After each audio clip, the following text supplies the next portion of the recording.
साल 1946 दिल्ली सर्द हवाओं और कोहरे में डूबी हुई थी। संविधान सभा की हलचलें अपने चरम पर थी। देश आजादी की दहलीज पर खड़ा था और उस इतिहास की धुरी पर एक नाम था, डॉक्टर भीमराव अंबेडकर। वे दिन रात संविधान बनाने में लगे थे। हर शब्द, हर अनुच्छेद वे इस तरह गढ़ रहे थे जैसे कोई ऋषि वेद लिख रहा हो। लेकिन एक रात, एक ऐसी रात आई जो इतिहास के पन्नों में नहीं लिखी गई, क्योंकि उस रात अंबेडकर गायब हो गए थे। न कोई सुराग, न कोई गवाह और न ही कोई चिल्लाहट। बस एक कमरे में ठंडी चाय, खुली किताब और एक रहस्यमयी चिट्ठी। अब मौन ही मेरा मार्ग है। 1946 की वो रात दिल्ली में असामान्य रूप से सन्नाटे से भरी थी। कोहरे की चादर संसद मार्ग को ढक चुकी थी। डॉक्टर भीमराव अंबेडकर अपने स्टडी रूम में संविधान मसौदा तैयार कर रहे थे। सहायक नरेश ने चाय रखी और सोने चला गया। सुबह 4 बजे का समय। एकाएक अंबेडकर का कमरा भीतर से बंद पाया गया, पर वे वहां नहीं थे। खिड़कियां भी अंदर से बंद। किसी प्रकार की जबरदस्ती के कोई निशान नहीं थे। कमरे की मेज पर एक खुली किताब थी, धम्मपद, जिसमें एक पंक्ति पर निशान था। समझ वो है जो मौन में सुनी जाती है।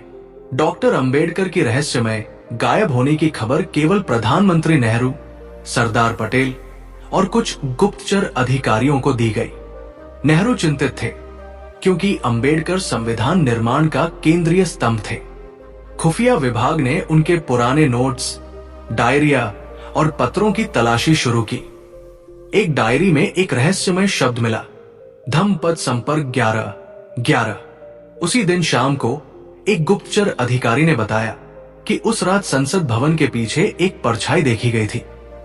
हाथ में लाल रोशनी और हाथ पर एक बौद्ध चिन्ह का टैटू था।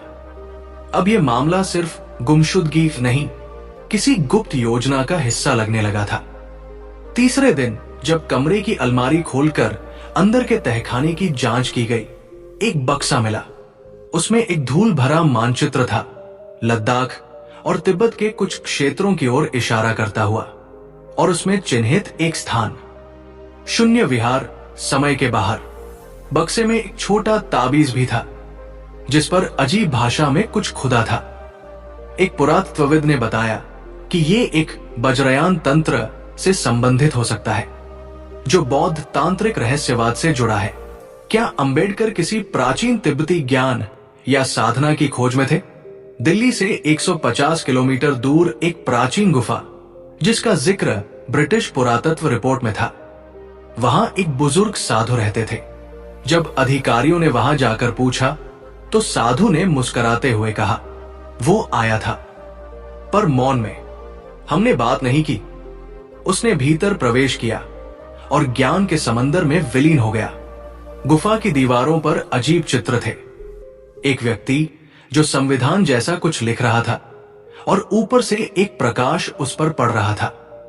क्या यह भविष्यवाणी थी या अंबेडकर को किसी गूढ़ साधना की प्राप्ति हुई?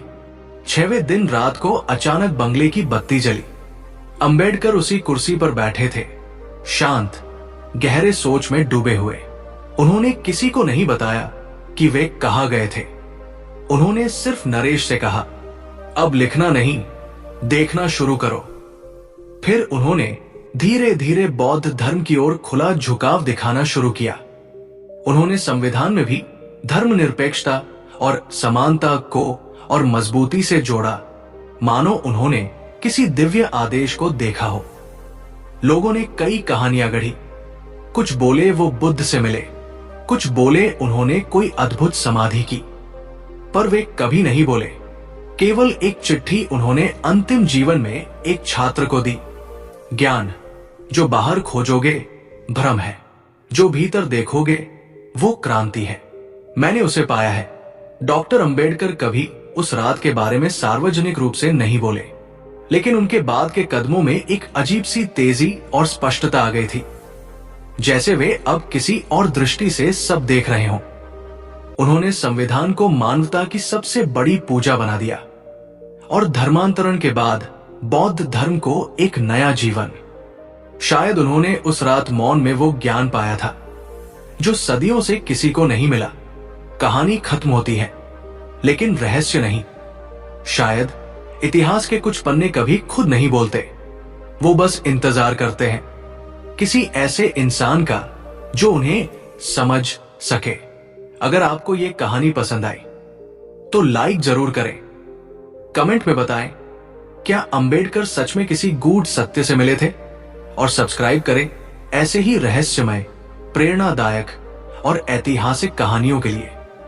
अगली कहानी में मिलते हैं, तब तक याद रखें, मौन कभी कभी सबसे बड़ी क्रांति की पहली आवाज होती है।